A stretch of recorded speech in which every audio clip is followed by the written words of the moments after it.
मैनपुरी लोकसभा उपचुनाव को लेकर किशनी विधानसभा की कुशमुरा में भाजपा प्रत्याशी रघुराज सिंह साकी के समर्थन में वोट की अपील करने के लिए पहुंचे डिप्टी सीएम ब्रजेश पाठक।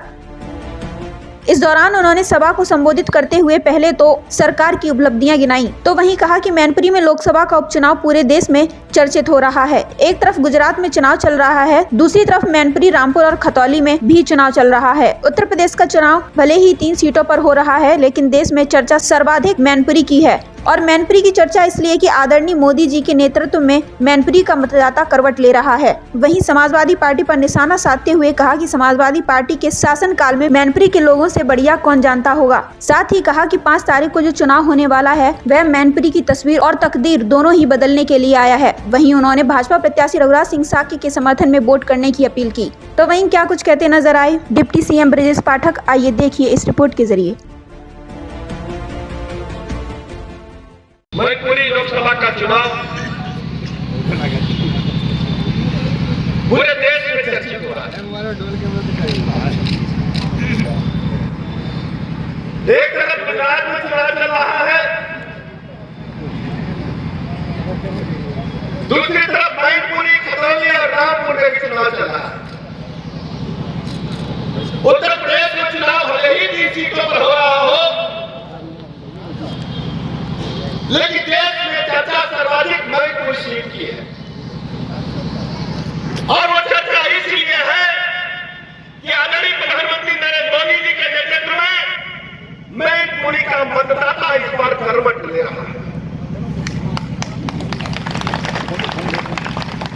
आज आजादी के 75 वर्ष बीत गए,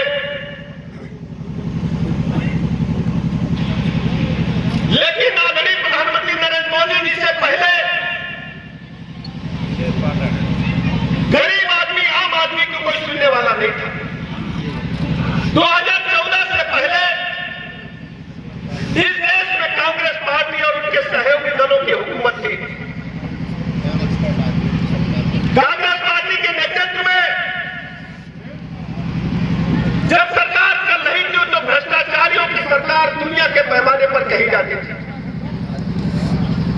दुनिया के अन्य राष्ट्रों में भारत की छवि धूल धूसित हो रही थी, माथे पर चलक का टीका भ्रष्टाचार का लग रहा था। चाहे टूजी स्पेक्ट्रम घोटाला हो, चाहे कोयला घोटाला हो, चाहे कॉमनवेल्थ घोटाला हो, सेना के बने मकानों में घोटाला हो, चारों तरफ घोटाले ही घोटाले थे। 2014 में आदरणीय प्रधानमंत्री नरेंद्र मोदी जी के सामने 2 चुनौतियां थी। एक दुनिया के पैमाने पर जो भारत की साख गिरी है उसे स्थापित करना है दुनिया के प्लेटफॉर्म पर, और भारत और उत्तर प्रदेश के गरीबों को मुख्य धारा में लाने का काम करना है।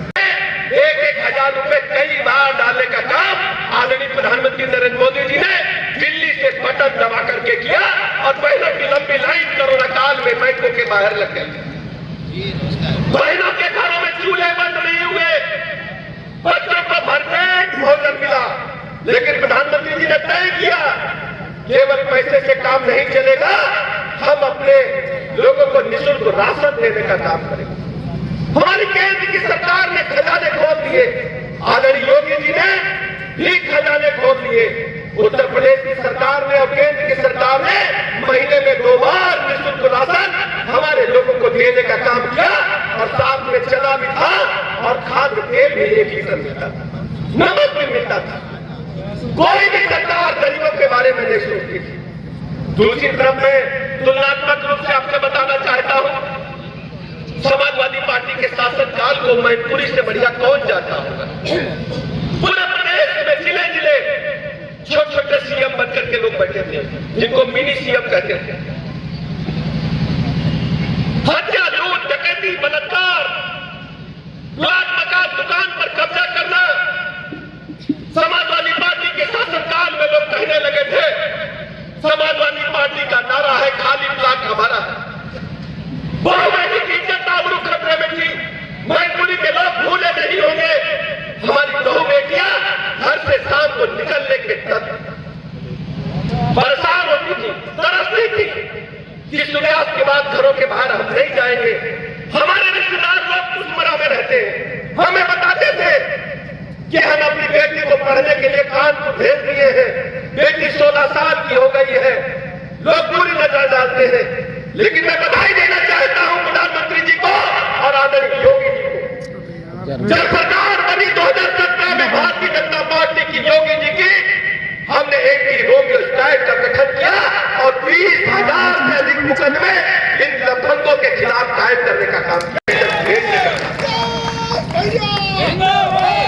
जिले जिले गुंडे थे, ऑर्गेनाइज क्रिमिनल थे, माफिया थे, सड़कों पर 10-10 बंदूकें भर करके मैनपुरी की छाती पर घूमते थे। आज कहां गए माफिया लोग, कहां गए गुंडे लोग?